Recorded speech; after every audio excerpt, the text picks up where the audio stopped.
Ever look at a giant skyscraper or a huge hospital and wonder, how in the world does that thing get its power? I mean, it's definitely not as simple as just plugging it into a wall socket. Well, today, we're going to peek behind the curtain at the invisible giant that makes it all work, the electrical substation. We're going to walk through the entire process, right from the very first calculation to the final blueprint. So, here's our roadmap. We'll kick things off with the big why. Why these power hubs are so essential in the first place. Then, we'll dive into the really important engineering choices, like picking the right voltage and the special kinds of cables you need. And finally, we'll see how it all comes together in the official engineering blueprint. All right, first up, let's get straight to why these facilities are so incredibly critical. And really, it all boils down to the massive scale of modern power needs. I mean, seriously, just think about it for a second. The electricity it takes to power thousands of lights, all the elevators, countless computer systems, it's absolutely immense. You can't just run a really long extension cord from the power plant. It just doesn't work that way. And, these places aren't just using more power. They're using it in totally different ways. We're talking about heavy-duty industrial welders, life-saving medical gear, and entire server farms that run our digital world. All of them need their own dedicated, super high capacity, and rock-solid reliable entry point for electricity. And that's where the substation comes in. Think of it as the building's front door for power. It takes that super high voltage electricity coming in from the main grid and safely steps it down to a voltage the building can actually handle. It's the essential gateway between the big utility company and the user. So now we know why we need a substation. The next big question is, how do engineers even start to plan one of these things? Well, it turns out the very first, most fundamental decision they have to make is all about the voltage. Yeah, before a single piece of wire is even ordered, engineers have to figure out the total peak power the facility will ever need.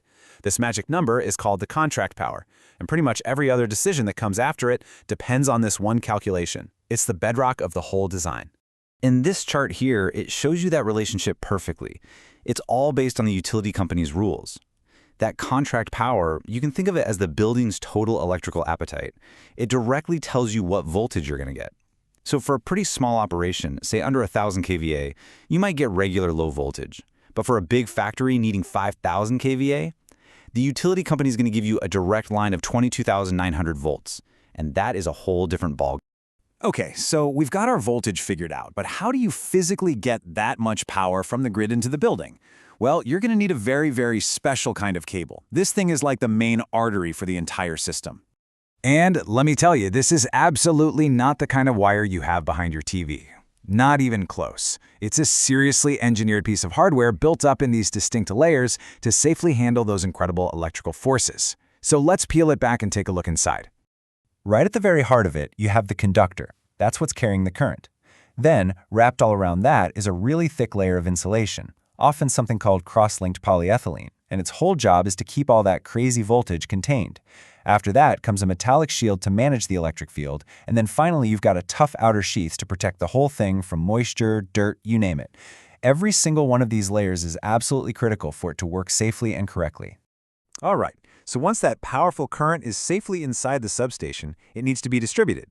And you can think of this next part as kind of like a central highway interchange for all that electricity.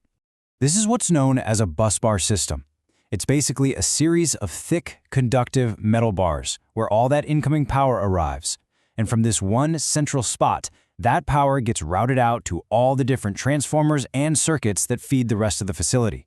It is the main distribution hub. But, not all bus bars are the same.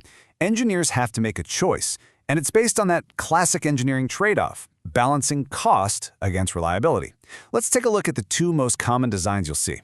First up is the single busbar system. It's simple, it's pretty cost-effective, and it gets the job done. Power comes in, power goes out. Easy. The big downside, though, if you ever need to do maintenance on that single busbar, you might have to shut the whole system down. And that is exactly why supercritical places like hospitals or data centers will almost always use a double busbar system.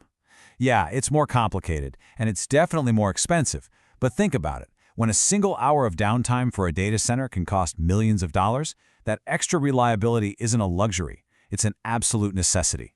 You can take one whole bus offline for work, while the other one keeps all the power flowing without a single interruption. So, we've got our voltage picked, our cables specified, and our distribution hub designed. Now it's time to put it all together. Let's take a look at the master plan that every single electrical engineer lives and breathes by. I know, this might look a little complicated at first glance, but it's actually a really clever way to simplify things. It's called a single-line diagram, and it's basically the universal language for electrical engineers.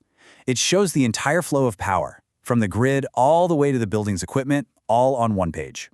The real key to reading this map is just to understand the symbols.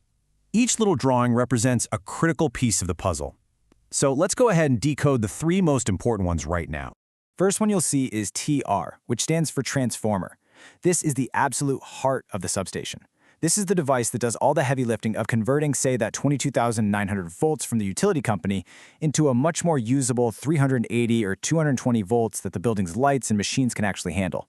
Next up is LA, the lightning arrestor. And this is a hugely important safety component. It basically sits right at the front door, guarding the entire system against massive voltage spikes from things like lightning strikes. It diverts all that dangerous energy safely into the ground. And finally, we've got the ACB, or the air circuit breaker. Just think of this as the main safety switch for the entire building. If there's a huge problem like a short circuit somewhere, this massive switch will automatically and instantly trip, cutting off the power in milliseconds to prevent a total disaster. So, let's just do a quick recap of that whole journey. It all kicks off with one simple calculation, the power demand.